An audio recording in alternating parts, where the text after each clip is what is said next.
Shadow and Bone ticks all the very familiar boxes of dark fantasy melodrama. That will be comforting for some and dissatisfying for others.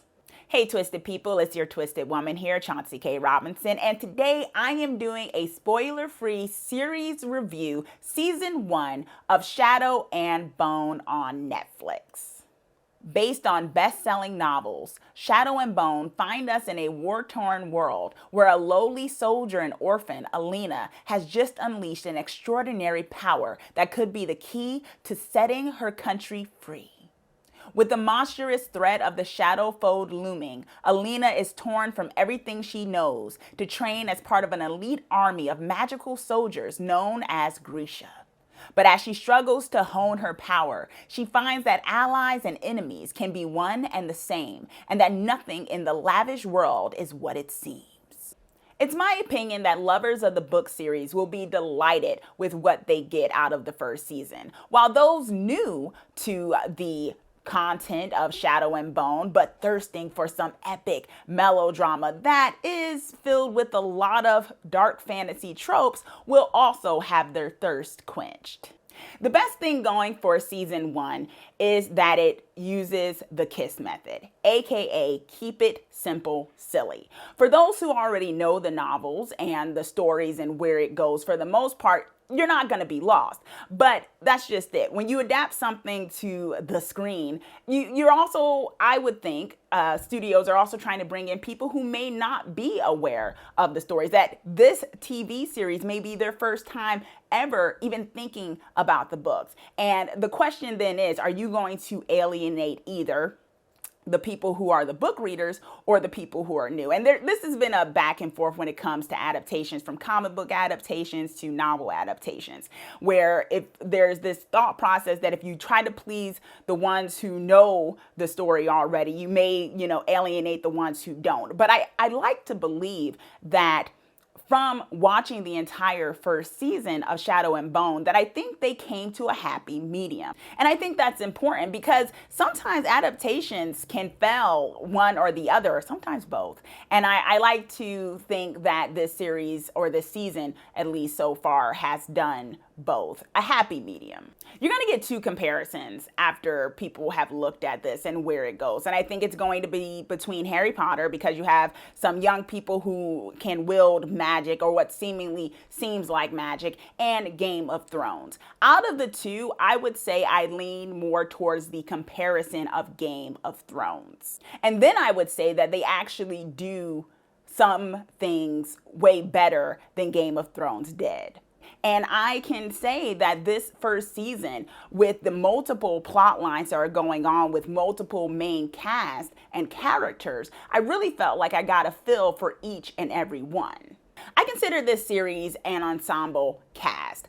And the reason why I say that is because you may, in looking at some of the trailer, if you've seen it or anything like that, you may be thinking that this is a story very much centered on the focal character, Alina, and that everything, and she's in every scene, and it's just going to all be about Alina. And that is not the case. Alina is kind of the spark that gets a lot of other things going. And what you really get is a sense of the whole entire world that is Shadow and Bone, and all the characters and their stories and their life and their motivations and their goals within it. Although she is kind of the nucleus that starts all of this because of the power that she potentially has. And I think that is really important for a number of reasons. One of those being because Alina is not the most interesting character. And for those who love Alina, I'm not saying I dislike Alina. I think she's a better main lead character woman that I've seen in a very long time in this kind of genre. To be honest, I do think she's better than a lot of the ones I've seen in the past.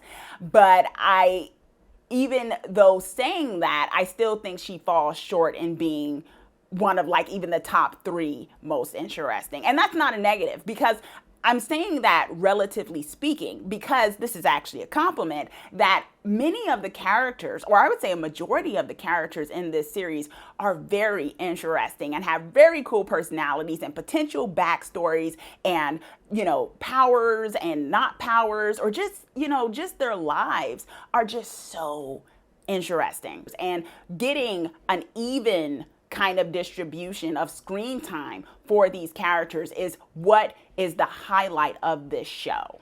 Alina is solid as a main character, but she ticks a lot of the overly familiar boxes of tropes when it comes to fantasy dramas that I mentioned earlier. Speaking of which, there are tropes galore in this series. What I mean by tropes, when I'm referring to tropes, for those of you who are like, what is this TV jargon?